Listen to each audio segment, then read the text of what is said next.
Okay, let's look at the chokes. So my partner, I'm on my partner's back.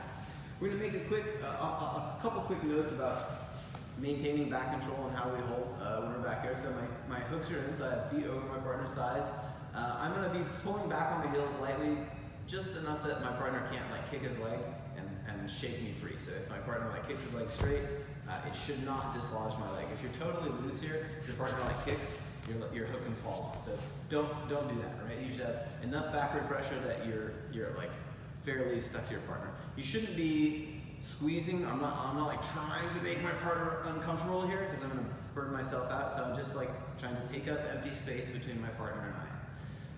The best way to hold back control is typically with a harness grip. There are occasional exceptions, but you'll spend most of your time on someone's back with a harness grip. That means one arm goes over my partner's shoulder, one arm goes under my partner's arm on the other side. The hand that comes over the shoulder makes a fist, and my bottom hand covers that fist. This is basically my main weapon in this position, and Jared's best defensive grip here is to control that hand. Right? And so I don't want my partner to control it, and so I'm going to control it myself to hide it. And this forces my partner to take the second best grip. Okay? Additionally, when I make this grip, you'll notice that there's a ton of empty space in my arms. I don't want that. I bring my hands back until they touch my partner's chest, and then I'm going to pinch my arms until basically I close the loop of my arms around my partner. There shouldn't be empty space where my partner can weave his hands in. If my partner could put his hands under like that, then I'm going to have a really difficult time keeping my partner in back control. So hands go back, elbows squeeze, pinch. Again, just like with the legs, I'm trying to take up empty space, but not trying to use a lot of muscular energy or strength holding my partner here because it will make me really tired. So I stand here, my partner is going to go ahead and take the defensive grip. So we're going to begin with a collar choke. I want to begin by peeling this hand of my partner's off my wrist. So my supporting hand reaches through. I'm going to like put the heel of my palm at my partner's thumb, peel off, and now my thumb reaches up and inside my partner's collar. If you have time to flip your partner's collar open, this is a nice detail, but it's not necessary. Okay, so I get here, I reach across, control the other lapel. Now, to finish this is the basic double collar choke from the back. I'm gonna lean back, and as I'm leaning back, I'm gonna extend my arms away from me and flick my wrists.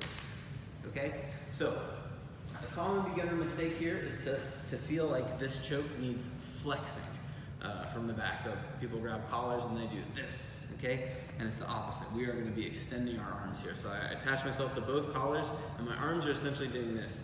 I'm unbending my arms at the elbows, okay? And then as I get towards the end of that range of motion, I'm gonna start flicking my wrists, okay? So it's important that I'm not like moving my wrist vertically up and down, I'm moving it out, okay? And so basically I'm gonna aim my pinky out away from my partner and keep my pinky aimed like to the outside as I tighten the choke, okay? So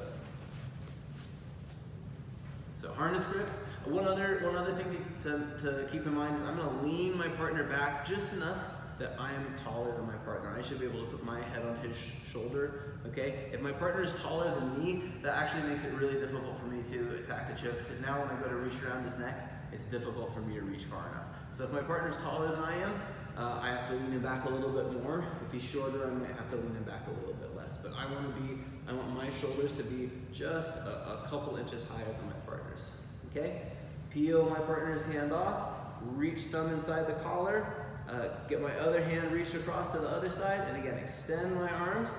And as my arms begin to get towards the end of their range of motion, I'm gonna start to flick my wrists and squeeze, okay? So I'm not pulling back into my partner. This is uncomfortable, but not effective to choke, okay?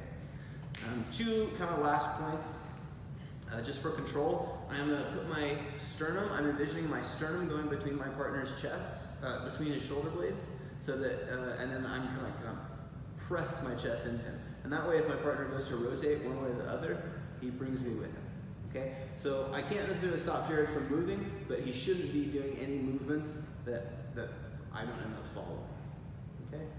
So one last time, peel the hand off, get my hand inside his collar, reach to the other collar, lean back, extending my arms, okay?